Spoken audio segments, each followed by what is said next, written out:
আমার কলকাতা নিউজ, কথা হবে সামনাসামনি।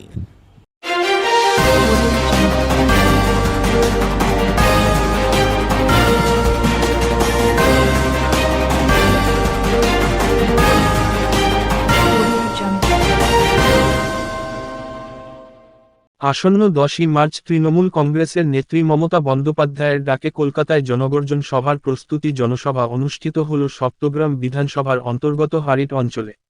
সপ্তগ্রাম বিধানসভার বিধায়ক তপন দাশগুপ্তের নেতৃত্বে এই জনসভা অনুষ্ঠিত হয়। উনার সঙ্গে উপস্থিত ছিলেন চুঁচুড়ার বিধায়ক অসিত মজুমদার, হুগলি জেলা পরিষদের সভাধিপতি রঞ্জন ধারা, হুগলি শ্রীরামপুর সাংগঠনিক জেলা তৃণমূল কংগ্রেসের যুব সভাপতি শুভদীপ মুখার্জি, পলবা দাগপুর ব্লক সভাপতি সুভাষচন্দ্র ঘরা সহ অন্যান্য নেতৃত্বগণ। এই জনসভা থেকে বিধায়ক বলেন, হুগলি লোকসভা কেন্দ্রে তৃণমূল কংগ্রেসের যেই প্রার্থী হোক তাকে জেতানোয় আমাদের লক্ষ্য হবে ও হুগলি লোকসভা কেন্দ্র আমরা পুনরুদ্ধার করব। আর আমার এলাকার বিধানসভা এলাকায় মস্তানি করলে পাল্টা মস্তানি দিয়ে তার মোকাবেলা করা হবে। সিপিএমের টাইমে করেছি, এখনো করবো, আগামী দিনেও করবো। মানুষকে ভোটাধিকার প্রয়োগ করতে দিতে হবে।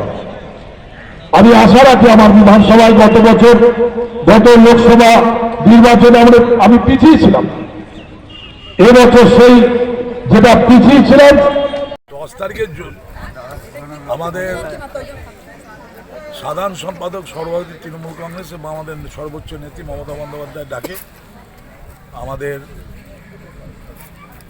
প্রোগ্রাম আছে ব্রিগেডে। তার প্রস্তুতি সভা হিসাবে সব জায়গাতে আমরা করছি, অঞ্চল অলরেডি হয়ে গেছে সব জায়গায়। আমাদের অঞ্চল সভাপতি, ব্লক সভাপতি সুভাষ থেকে শুরু করে, শামীম থেকে শুরু করে, যুব থেকে শুরু করে, ছাত্র সবাই করছে। আজকে আমরা হারিটে জনসভা করছি। এর আগে আমরা অনেকগুলো প্রোগ্রাম করেছি, বাঁশবেড়িয়াতেও করেছি, সপ্তগ্রামে করেছি। আর এই প্রস্তুতি আমাদের যেটা আইডিয়া, হুগলির থেকে প্রায় 1 লাখের উপরে লোক যাবে।